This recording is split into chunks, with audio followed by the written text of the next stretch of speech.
오늘 말씀은 창세기 16장 말씀을 지금 두 주를 말씀을 5시간을 말씀을 나눴는데, 오늘 2시간 동안 구약 성경에서 말씀의 그 흐름을 찾아보고, 첫 번째 시간에는 구약 성경 찾아보고, 두 번째 시간에는 신약 성경에서 찾아보고 나서 전하신 후에는 우리 지체들한테 시간을 드릴 테니까 각자 받은 말씀이 있거나 깨달음이 있거나 그럴 때 같이 자유롭게 교통을 하시면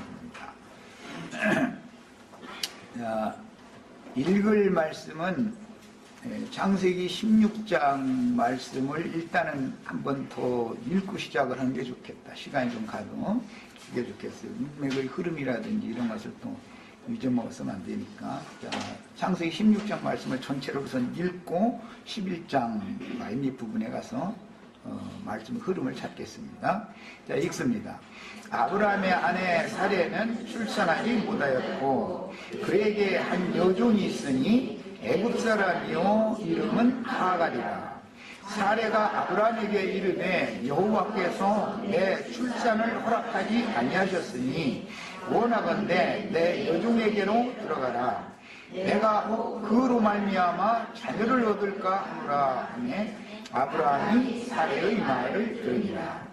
아브라함의 아내 사레가 그 여종 애굽 사람 하갈을 데려다가 그 남편 아브라함에게 첩으로 줄 때는 아브라함이 가나안 땅에 거주한 지 10년 후였더라.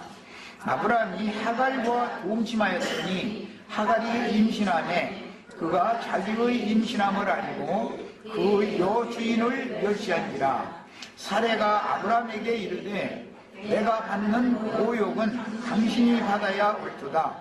내가 나의 여종을 당신의 품에 두었거늘 그가 자기의 임신함을 알고 나를 멸시하니 당신과 나 사이에 여호와께서 판단하시기를 원하노라. 아브라함이 사레에게 이르되 당신의 여종은 당신의 수중에 있으니 당신의 눈에 좋을 대로 그에게 행하라 하매 사라가 하갈을 학대하였더니 하갈이 사레 앞에서 도망하였더라. 여호와의 사자가 광야의 샘물 곧 술길 샘 곁에서 그를 만나 이르되 사레의 여종 하갈아 네가 어디서 왔으며 어디로 가느냐. 그가 이르되 나는 내 여주인의 사레를 피하여 도망하나이다. 여호와의 사자가 그에게 이르되 네 여주인에게로 돌아가서 그 수하에 복종하라. 여호와의 사자가 또 그에게 이르되 내가 네 씨를 크게 번성하여 그 수가 많아 셀 수 없게 하리라. 여호와의 사자가 또 그에게 이르되 네가 임신하였은즉 아들을 낳으리니 그 이름을 이스마엘이라 하라. 이는 여호와께서 네 고통을 들으셨음이니라. 그가 사람 중에 들나귀같이 뛰니 그의 손이 모든 사람을 치겠고 모든 사람의 손이 그를 칠지며 그가 모든 형제와 대항해서 살리라 하니라. 하갈이 자기에게 이르신 여호와 이름을 나를 살피는 하나님이라 하였으니 이는 내가 어떻게 여기서 나를 살피시는 하나님을 배웠는고 하니라. 이러므로 그 샘을 벨라 헤루이라 불렀으며 그것은 가데스와 베레스 사이에 있더라. 하갈이 아브라함의 아들을 낳음에 아브라함이 하갈이 낳은 그 아들을 이름하여 이스마엘이라 하였더라. 하갈이 아브라함에게 이스마엘을 낳았을 때 아브라함이 86세였더라. 아멘. 이미 2주 동안에 걸쳐 5시간 이 말씀을 나눴으니까 헌정각은 이제 다 가늠을 하실 수 있을 줄로 믿습니다.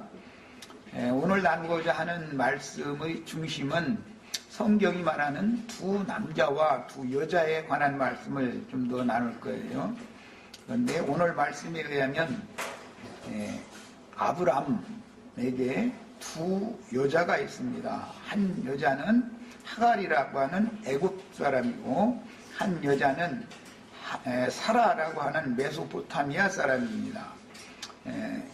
여자와 여자의 출신지, 남자와 남자의 출신지는 근원적으로 창세기 9장, 10장에서부터 비롯된 말씀으로서, 물론 1장에서부터 시작되는 말이지만, 노아의 때에 홍수 심판이 지나간 다음에 노아의 세 아들이 있었는데, 셈은 복을 받은 아들이었고, 함은 저주를 받았습니다. 그 다음에 특히 더 저주 중에 저주를 받아서 종의 종들이 되는 저주를 받은 사람이 함의 아들이었던 가나안이라는 사람입니다. 성경에 지금 아브라함은 이제 복의 근원이 되는 것을 말하는 것이기 때문에 첫 아담으로 말미암아 인생들에게 저주가 들어왔지만 그 저주를 변하여 복이 되게 하는 내용이 창세기 12장부터 아브라함의 믿음의 자손들에게 계속 이어져 나가는 말씀을 하는 중인데, 복과 저주가 성경에 같이 반복해서 기술이 되므로 우리는 어떤 남자, 즉 복받은 남자와 복받은 여자의 자녀들이 되는 문제와 저주받은 남자와 저주 중에 저주를 받아서 종의 종이 되는 여자라는 것이 성경에 궁극적으로 뭘 말하고자 하는지 하는 흐름을, 이렇게 성경의 흐름을 잘 이해를 하시고 읽으셔야 됩니다. 서원에 지금 복과 저주 이야기를 말했는데, 이런 성경의 흐름을 체계적으로 살펴보기 위해서는 창세기 1장에서부터 이미 강해설을 다 해드렸고 강론 집회도 있었으니까 잘 처음 듣는 분들은 책도 읽고 그 다음에 강론 내용도 전체를 다 들어서 성경이 말하고자 하는 어떤 흐름을 놓치지 말아야 되겠습니다.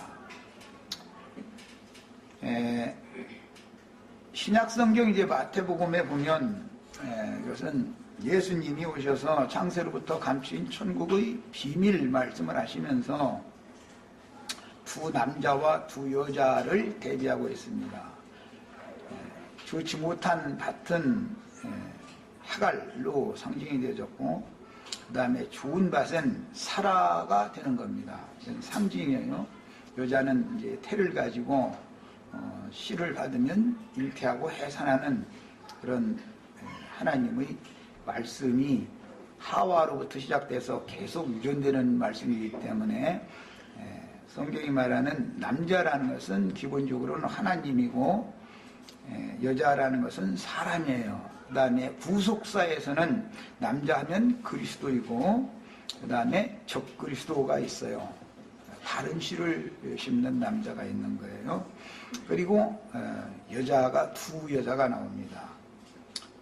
성경에서 광야의 여자와 하늘의 시온산에 이른 여자는 대비가 되고, 남자에게 하나님은 씨를 맡겼기 때문에 마태복음에서는 천국의 아들들은 천국의 씨요 좋은 씨다 이렇게 표현했고, 악한 자의 아들들은 지옥 자식 멸망의 자식들이고 악한 자의 아들들이요 가라지 씨다 이렇게 말씀하셨습니다. 이것은 인간사에서 농사짓는 비유를 가지고 씨와 밭을 비유해서 예수님이 말씀하신 거예요. 그리고 나서 이제 추수기가 됐을 때의 말씀을 보면 마태복음 24장과 이제 25장에 나오는 말씀에 보면 그날에 두 남자가 밭에서 밭을 갈고 있다가 하나는 데려감을 당하고 하나는 버려둠을 당한다. 남자가 두 남자가 있다. 이걸 말씀했어요. 그리고 그날에 두 여자가 집에서 매를 갈고 있다가 하나는 데려감을 당하고 하나는 버려둠을 당한다. 그래서 두 여자 이야기를 또 했습니다. 자, 이제 이것을 성경 전권에 이게 쭉 끌고 나가서 서신서들에서는 주님의 몸된 교회와 세속화되어진 기독교계로 흘러가는 세상 교계를 대비를 해놓고 있고, 계시록 결론에 가서는 해를 입은 하늘의 여자가 있고 많은 물이 앉은 큰 음녀라고 하는 여자가 있습니다. 자, 해를 입은 여자의 머리에는 12별의 면류관이 있고 음녀의 머리는 7머리들이다. 이렇게 해서 그 음녀의 남편 짝인 머리들은 땅의 짐승들이다. 이렇게 표현을 했습니다. 자, 지금 내가 서원적으로 일관되게 성경의 흐름을 이렇게 쭉 증거를 했던 이런 내용들을 기본적으로 마음에 이렇게 잘 담아두시고 오늘 말씀에 이제 들어가는 겁니다. 자, 우리가 읽고자 하는 말씀 오늘은 창세기 16장에서는 하갈과 사레라고 하는 두 여자가 나오고 있습니다. 16장 17장까지 가면 아브람과 아브라함이 대비가 되고 그 다음에 사레는 새 이름을 받아서 사라가 됩니다. 그래서 성경이 지금 말하고자 하는 어떤 의중이 감춰져 있다라는 것을 마음에 잘 담아두셔야 됩니다. 자, 창세기 11장 27절부터 12장 5절까지 이미 다 우리는 이 말씀을 다 나눴지만 그래도 오늘 되새기고 상기하는 의미에서 자세히 더 또박또박 읽겠습니다. 성경 같이 읽습니다. 데라의 족보는 이러하니라. 여기 가게라는 말의 족보. 아브라함과 예수 그리스도의 세계는 이러하니라 할 때 그 세계, 그 세보, 가게 그런 뜻이에요. 족보는 이러하니라. 데라는 아브람과 나홀과 하란을 낳고 하란은 롯을 낳았으며 하란은 그 아비 데라보다 먼저 고향 갈대아인의 우르에서 죽었더라. 여기 갈대아 땅 이야기가 나왔어요. 하란의 고향은 어디였어요? 갈대아인의 우르에 썼어요. 이 갈대아인의 우르라는 말, 이걸 이제 신할 땅이라고 그러는데, 신할이라는 말은 귀신이라는 뜻이에요. 귀신들의 땅이다. 그런 말, 신할 땅이라는 말은. 그리고 장사꾼들의 땅이다. 그런 말이에요. 테라와 그 우때의 고향은 메소포타미아라는 말, 성경 읽어보셨죠? 메소포타미아. 저기 시리아 위쪽으로 가서 지리상으로 보면 오늘날의 이제 소아시아 지역인 노아의 방주가 머물렀다고 하는 아라랏산에서 흘러나온 강줄기가 티그리스강, 유프라데스강이라 해서 두 강줄기가 있는데 그 사이, 티그리스강과 유브라데스강 사이의 기름지고 비옥한 초승달 지역이다 흔히 그렇게 말하는데 그 지역이 테라와 셈과 그 후손들 테라와 아브람으로 이어지는 고향이었었어요. 그러니까 신할 땅이라는 말과 메소포타미아 땅이라는 말이 그 어떤 지명을 잘 염두에 두셔야 되겠어요. 우리나라로 이렇게 말하자면은 저기 만주 땅과 우리나라 저기 경상도 뭐 전라도 그런 지역과 이렇게 대비를 해서 이렇게 연상을 하시면 되겠어요. 내가 이제 이 이야기를 강조하는 것은 뒤에 노아로 말미암아 함과 함의 자손인 가나안 자손들은 저주를 받아서 종이 되고 함은 종이 되는 것이고 함의 자식 중에 가나안 족속은 종의 종이 되는 거예요. 갑절의 저주를 받는 거예요. 자, 지금 오늘은 이제 여종 이야기를 다루고 있는데 남종이 있어야 여종 둘이 짝을 맺을 수 있는 거겠죠? 그래서 이 종 이야기를 먼저 지금 하는 거예요. 저주받은 사람과 셈 족속 축복받은 사람은 절대로 혼인을 할 수 없는 것이 히브리인들의 혼인 관례예요. 언약이라는 말은 혼인, 약속과 관련된다라는 걸 이미 말씀을 이미 드렸기 때문에 혼인과 당연히 이게 직결이 되는 거예요. 왜? 어떤 후손에게 어떠한 기업을 상속해 줄 것을 약속한 내용을 가지고 지금 말씀이 이어나가고 있는 중이기 때문에 말씀 흐름 이해하시겠죠? 네. 그러면은 축복받은 복의 조상과 복받은 족속이 거하는 땅에서 난 여자가 혼인을 해야 정상적으로 하나님이 복의 복을 주실 수 있는 자여손을 생산하게 된다라는 거예요. 복받은 자손임에도 불구하고, 즉 셈의 후예인 아브람 계보의 자손임에도 불구하고 함 족속 애굽 여자나 혹은 저주의 저주를 받은 가나안 여자와 혼인을 하는 경우에는 이것이 저주로 바꿔진다 이거예요, 복이.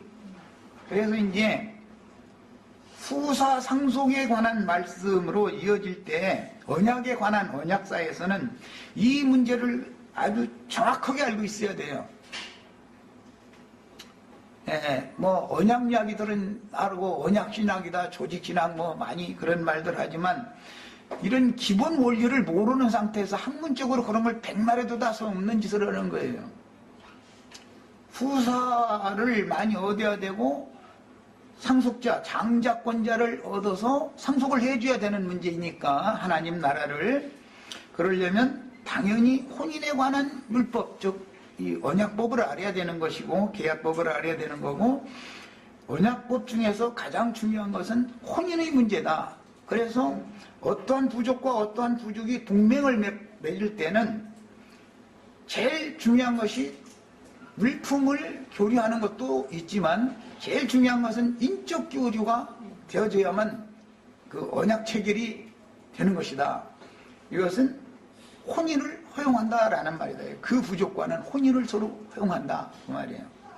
이만큼 성경에서 언약사라는 걸 다룰 때는 어떤 시와 반 이야기를 알아야 되고 연합해서 후사를 낳는 이야기니까 혼인에 당연히 관련된다라는 걸 아셔야 되는 거고, 혼인을 할 때 어떠한 남자와 어떠한 여자가 혼인을 해야 하나님의 뜻이다라는 것을 아셔야 되는 거예요. 이스마엘의 아내는 어디 여자인지 아세요? 애굽 여자예요. 하갈이 그 아들 이스마엘을 위하여 애굽 여자에게 장가를 들게 해줬다고 되어 있어요. 그 다음에 이삭과 리브가의 사이에서 난 장자인 에서, 에돔의 처들은 어디 여자인지 아세요? 가나안 여자들이 둘 있고 이스마엘 후손 여자가 하나가 나중에 또 있어서 셋이죠. 이것은 하나님이 지시하신, 하나님이 원하시는 정상적인 농사가 아니죠. 애굽 여자는 함 족속이, 애굽이라는 말, 미츠라임, 함이라는 말이 함 족속이다라는 말이야. 함 족속을 대표하는 것은 애굽이단 말이야. 애굽 사람이에요. 우리 말로 애굽 그런데 미츠라임이라는 말이, 함의 아들 중에 미츠라임이 있죠. 미스라임의 직계손들이 애굽의 바로 왕의 직계손들이란 말이야. 족보가 이렇게 흘러가는 거예요. 그러니까 애굽 여자와 셈족은 혼인을 절대 하면 안 되는 거예요. 더구나 왜 그러느냐, 저주받은 함 족속이기 때문에 그래요. 노아에게 저주를 받았으니까. 가나안 여자와 혼인을 한다, 이것은 시종이라고 해서 절대로 해방받지 못하는 종의 계보는 가나안 여자단 말이에요. 가나안 여자와 절대로 셈족이 혼인을 하면 안 되는 거예요.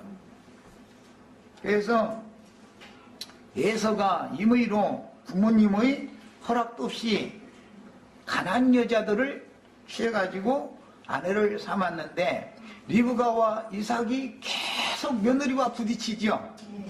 제가 가보면 왜 그래요? 하나님이 정한 혼인이 아니었기 때문에. 인간 세상 나라에서도 아무리 남녀가 서로 사랑을 해도 양가 부모님이 허락을 해줘가지고 부모님의 축복을 받은 가운데에서 혼인을 해야만 정상적으로 가정이 이루어지는 거예요.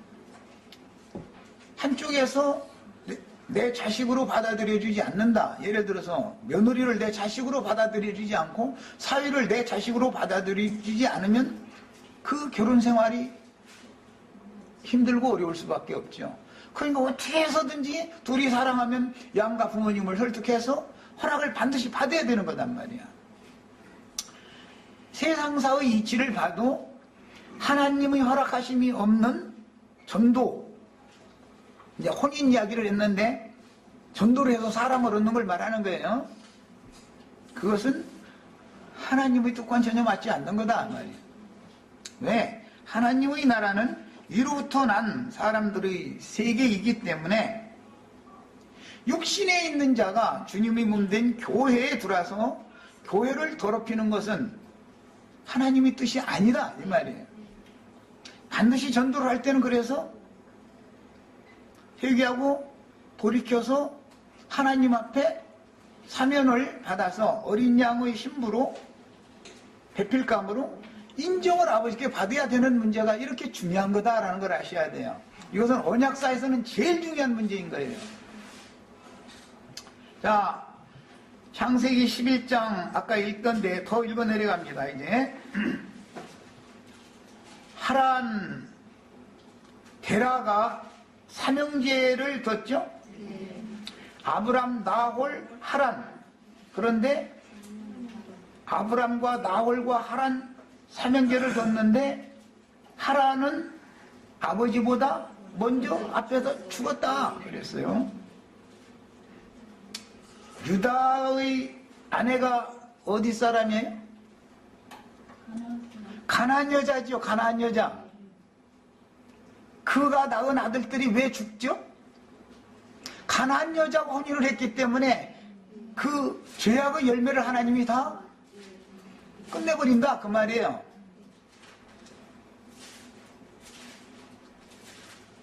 그래서 하라는 그 아비 데라보다 먼저 고향 어디에서 죽었냐면 갈대아인의 우르에서 죽었다 그랬어요. 이 갈대아인의 우르라는 말은 오늘날로 말하자면 이라크 땅이죠. 거기를 바벨론 땅이라 그래요. 하나님의 백성들이 바벨론 교회에서 죽으면 저주의 축복이에요? 많은 물 위에 있는 큰 음료는 바벨론 교회다 그러죠? 애굽에서 죽는 사람보다도 더 저주가 임한 사람이죠. 큰 음료 바벨론 교회 생활을 하다가 거기서 일생을 마치면 저주 중에 저주가 임한 사람이다 이 말이에요. 혹시 인터넷상에 오늘 이런 강론을 듣는 기성교계의 신부님이나 목사님들이 있으면은 이 말을 명심해서 들으셔야 돼요. 세상 교계라고 하는 것은 많은 물 위에 앉은 큰 음료로 상징되는 바벨론 교회이기 때문에 바벨론에 있는 왕족들이 하나님의 백성들을 사로잡아 가지고 포로로 종으로 부리면서 놓아주지 않으면 그 벌이 얼마나 큰지를 아셔야 되는 거예요. 이런 기본적인 이치를 알면 목사님 허라고 사정해도 않게 돼 있어요. 모르니까 그걸 하는 거예요. 모르니까. 뭐 딴 데로 흘러갔는데 자 29절 읽습니다. 아브람과 나홀이 장가들었으니 아브람의 아내 이름은 사레며 여기서부터 아브람의 아내 이름이 나와요. 나홀의 아내 이름은 밀가니 하란의 딸이요. 그러니까 나홀은 자기 조카와 혼인을 했다 이 말이죠. 하란은 밀가의 아버지며 또 이스가의 아버지더라. 그러니까 하란이라는 아브라함의 장자, 데라의 장자는 27절에는 3자로 나와 있지만 장자예요. 하란이. 데라의 장자인 하란은 롯이라고 하는 한 아들과 밀가와 하란이라고 하는 두 딸을 두고 아비 앞에서 죽었다 그 말이에요. 사례는 임신하지 못함으로 자식이 없더라. 여기에 오늘 우리가 16장에서 읽은 첫 절, 16장 첫 절에 사례는 임신하지 못했다. 그러니까 시아버지 때부터 사례가 임신을 하지 못하는 문제가 그 가정에서는 굉장한 고심거리였다라는 걸 알 수가 있는 것이죠. 데라 앞에서도 데라의 허락을 받은 혼인을 한 사람은 아브라함의 아내 사레임에도 사레가 문제는 자식을 못 낳는 거예요. 그런데 아비의 허락을 받지도 못한 하란이 갈대아 여자를 아내로 취해서 세 자식을 낳았음에도 데라의 마음에는 안중이 없었다 이 말이에요. 그럼 이제 그런 얘기를 내가 이제 지어낸다 이렇게 생각하시지 말고 읽어나갑니다. 데라가 그 아들 아브람과 하란의 아들인 그의 손자 롯과, 그러니까 하란은 롯과 밀가와 이스가라고 하는 한 아들과 두 딸을 두고 아버지 앞에서 죽었어요. 그럼 세 삼남매를 낳았으니까 하란도 분명히 어떤 여자한테 장가를 들었을 거 아니겠어요? 그런데 그의 며느리 아브람의 아내 사레를 데리고 갈대아인의 우르를 떠났다. 바벨론 땅에서 떠나서 자기의 원 고향인 저 경상도에서 자기 원 고향은 만주에 있는데 만주로 가는 거예요. 이제 먼 길을 걸어서 자기 원 고향 셈 족속이 아라랏산에 머물렀다가 그 포도원 농사를 하기에 좋은 땅이었던 티그리스강과 유프라테스강 사이에 나홀성 하란성이 있는 이제 그곳으로 다시 옮기는 거예요. 가는데 장며느리가 분명히 있음에도 불구하고 하란이 죽었다 해서 며느리도 같이 죽은 건 아니죠. 하란의 아내도 장며느리는 데리고 가지 않고 아브라함의 아내인 사레를 데리고 가는 거예요. 그럼 데라의 마음에는 하란과 그의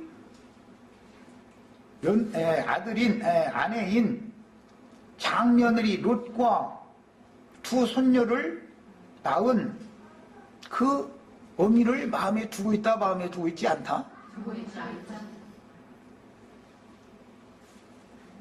바벨론 땅에서 얻은 그 여자를 그냥 저희 친정 땅에다가 놓아두는 거예요. 그리고는 우리는 우리 고향으로 갈 테니까 분명히 너도 네 자식들 내가 데리고 가니까 너도 네 애미니까 이 애들을 애미니까 같이 가겠느냐 시아버지가 당연히 물어보겠죠. 그냥 무조건 너는 못 온다 이렇게는 안 했을 거 아니에요.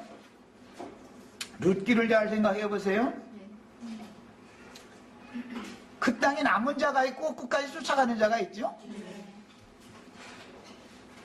시아버지가 남편도 잃고 의지할 때라는 것은 자식밖에 없는 여잔데 며느리가 지금 장며느리는 그런 입장인데 왜 장며느리를 데리고 가지 않았겠냐 이 말이야. 이주를 하면서 그것은 며느리가 나는 내 친정 사람들이 더 좋으니까 여기서 나는 그냥 여생을 바치겠습니다. 난 자식이고 뭐고 다 필요 없습니다. 이랬다는 거 아니겠어요? 이제 이렇게 글자로는 써있지 않지만 정황이 그렇다 이 말이에요. 이런 것은 굉장히 성경이 말하지 않은 깊은 어떤 의미를 지금 감춰두고 있는 거다. 왜 둘째인 아브라함의 아내를 데리고 가면서 장며느리 손자 손녀를 데리고 가는데 그 어미를 왜 띄워놓고 갔냐 이 말이야. 그걸 상황을 한번 잘 생각을 해보세요. 자 이제 더 읽어나갑니다. 사레는 임신하지 못함으로 자식이 없었더라. 테라가 그 아들 아브람과 하란의 아들인 그의 장자 롯과 그의 며느리 아브람의 아내 사레를 데리고 갈대아인의 우르를 떠나서 가나안 땅으로 가고자 하더니 하란에 이르러 거기 거류하였으며 테라는 나이가 205세가 되어 하란에서 죽었더라. 그 205세를 이렇게 줄쳐넣습니다. 앞에 26절을 한번 읽어보겠습니다. 테라는 70세에 아브람과 나홀과 하란을 낳았더라 그랬어요. 그런데 내가 지금 말할 때 하란이 장자지 아브라함이 장자가 아니다라는 걸 지금 강력하게 증거를 했어요. 데라가 70세에 아브람, 나홀, 하란을 낳았다 기록을 지금 해놓고 있어요. 70세를 기록을 잘 각자 해두시고, 데라가 죽을 때 나이가 205세 때 죽었어요. 자, 이제 12장으로 넘어갑니다. 여호와께서 아브람에게 이르시되 너는 너의 고향과 친척과 아버지의 집을 떠나 내가 네게 보여줄 땅으로 가라. 이것은 메소포타미아 땅으로 그 아버지가 가족을 데리고 이주를 했는데 목적지는 가나안 땅이었었죠. 그런데 메소포타미아 땅에서 그 아버지가 죽은 거예요. 그 다음에 아브라함이 이제 약속의 땅 가나안 땅으로, 그 아버지 때 이미 약속을 했던 땅이죠. 그 땅은 가나안 땅으로 가려고 이주를 한 것이 하란 성으로 나홀성이 있는 그 메소포타미아 지역으로 자기 원족의 고향으로 갔던 거예요. 거기 갔다가 거기서 가나안 땅으로 다시 오려고 맘먹고 갔는데 아버지는, 데라는 자기 조상의 땅에서 죽고 아브라함은 조상의 땅을 또 떠나서 가나안 땅으로 지금 가는 얘기를 하는 거예요. 이 정황을 잘 알고 계셔야 되겠어요. 내가 너로 큰 민족을 이루고 네게 복을 주어 네 이름을 창대하게 하리니, 이 복과 저주는 반대되는 용법이죠. 이것은 창세기 10장 노아가 셈에게는 축복을 해서 복을 주었고 함에게는 저주를 한 데서부터, 그 앞에서부터 물론 나오는 용어지만, 야, 기본 바탕이 거기 오는 거예요. 복을 주어 네 이름을 창대하게 하리니 너는 복이 될지라. 아브라함 자신이 복이 되는 거예요. 너를 축복하는 자에게는 내가 복을 내리고 너를 저주하는 자에게는 내가 저주하리니 땅의 모든 족속이 너로 말미암아 복을 얻을 것이니라 하시니라. 이에 아브라함이 여호와의 말씀을 따라 갖고 어디로 간 거예요? 메소포타미아 땅에서 가나안 땅으로 갔다, 그 말이에요. 자, 아브라함은 목적지로 지금 온 거예요. 데라는 목적지에 이르지 못하고 조상의 땅에서 죽었고, 롯도 그와 함께 갔으며 아브라함이 하란을 떠날 때에 75세였더라. 자, 이제 세 나이에 대해서 이제 생각해 봅니다. 데라의 70세 때 아브람과 나홀과 하란을 낳았다 이렇게 돼 있는데, 한 배에서 한꺼번에 3남매를 낳았다는 말이 아니에요. 자, 그 증거는 데라가 205세에 죽었을 때 아브람의 나이는 몇 세였다고요? 네, 아브람의 나이는 75세였고 데라는 205세였으니까 아브람이 실제 데라 몇 살 때 낳아진 사람이에요? 130세 때 낳아진 사람이죠. 아브라함이 75세 때 그 아버지 데라가 205세를 향수하고 죽었으니까 실제 아브라함은 데라의 130세 때 낳아진 사람이죠.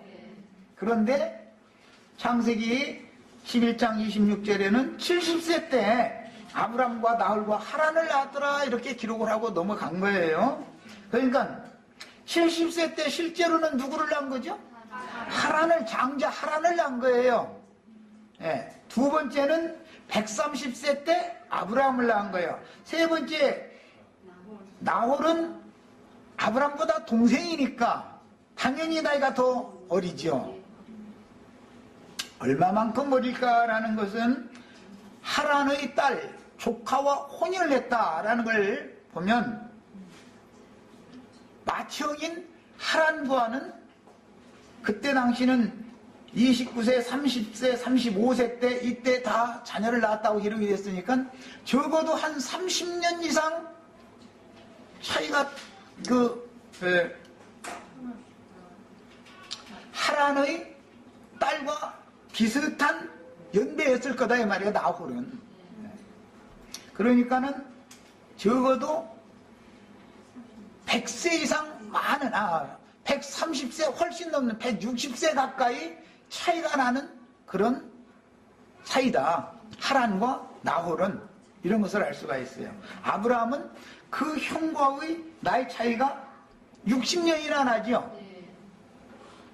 아브라함 130세 때, 나홀의 130세 때 아브라함을 낳았고, 마티형인 하란을 70세 때 낳았으니까 60년이라고는 차이가 나는 거 아니에요, 지금. 마티형과는 차이가 이런 상태다.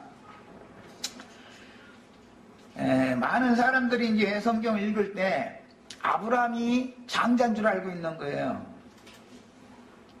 26절만 보니까 그래요.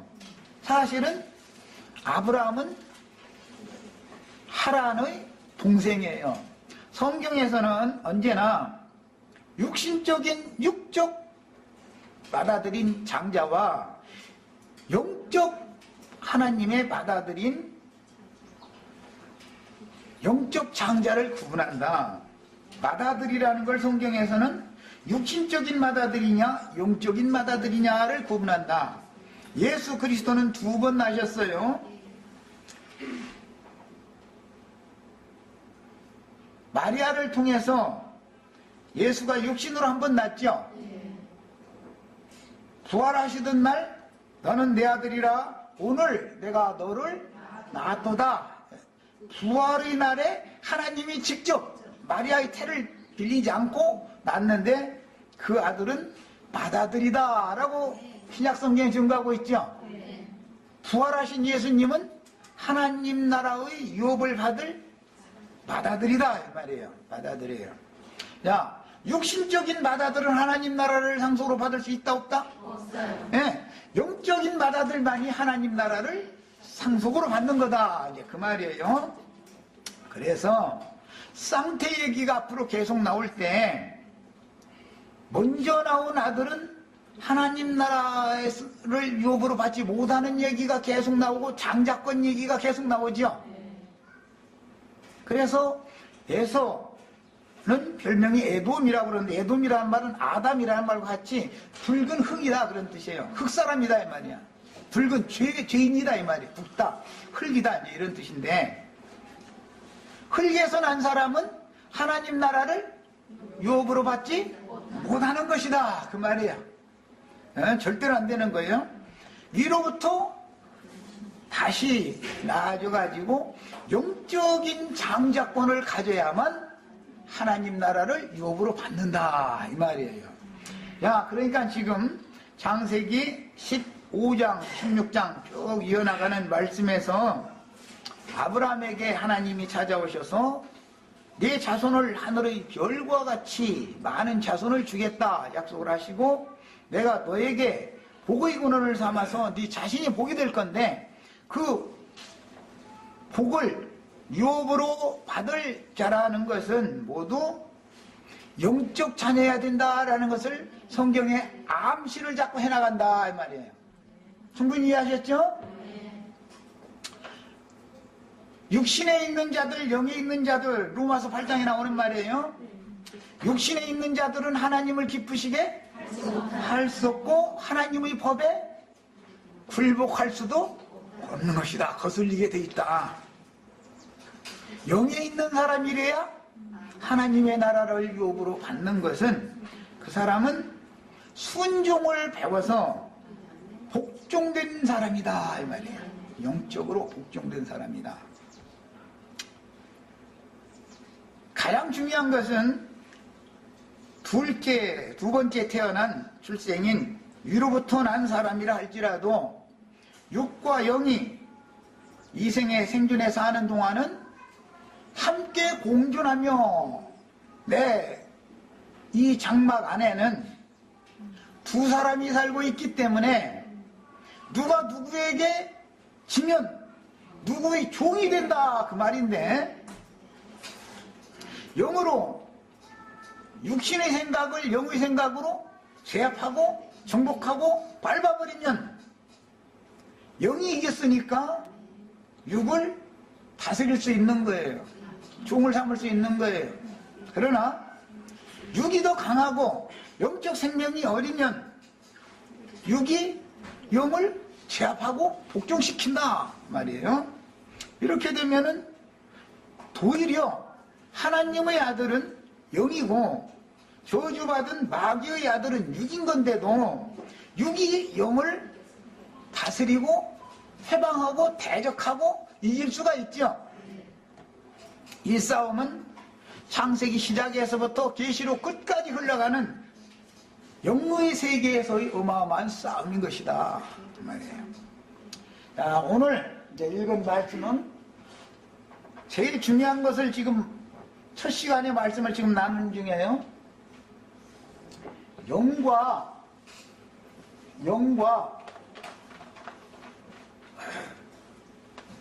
육이 있는데 가운데 사람의 생명의 바탕은 혼이에요. 혼이 여기에 있으면 육신에 있는 사람이라고, 혼을 그래서 사람이라고 번역을 한 이유가 그런 뜻인 거예요. 혼, 사람이라고 번역을 하는 거예요. 목숨이라고도 번역을 하고, 영에 있는 사람 하면 혼이 영에 불복을 한 사람이냐, 육에 있는 사람 하면 혼이 육에 있는 사람이냐 이 말이에요.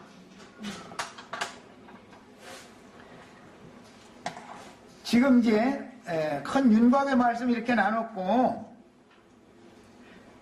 우리가 이미 앞에서 아브라함에게 네 후손에게 이 땅을 기업으로 주리라 라고 약속하신 후 아브라함의 아내 사레가 지금 생산하지 못하고 여종인 하갈이 육신의 아들을 먼저 생산하는 이야기를 성경에 지금 읽었어요.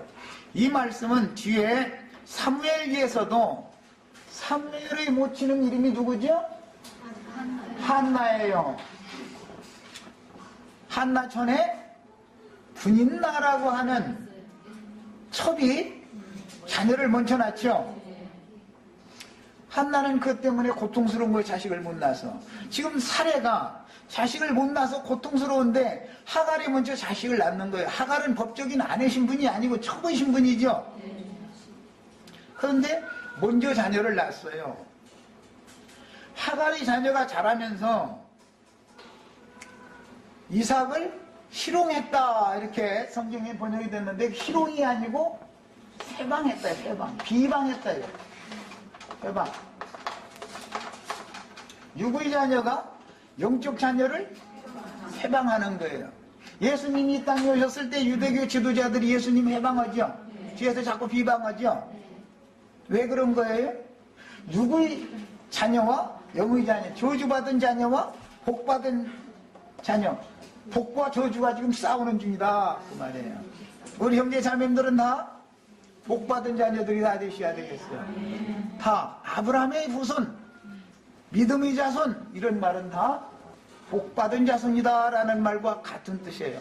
언약사에서는 초언약에 있는 사람이 아니고 새 언약 안에 있는 사람이다 그 말과 같은 뜻이에요. 복받은 사람은 반드시 새 언약, 두 번째 언약에 들어온 사람들이야 되는 거예요. 첫사람 아담은 저주가 왔죠. 마지막 아담, 둘째 사람은 복의 근원이 되는 거예요. 이야기예요. 시간이 다 됐어요? 자, 그러면 우선은 첫 시간 여기까지만 하고, 이게 너무 오늘 그러면 양만큼 못하겠네. 자, 일단 쉬었다가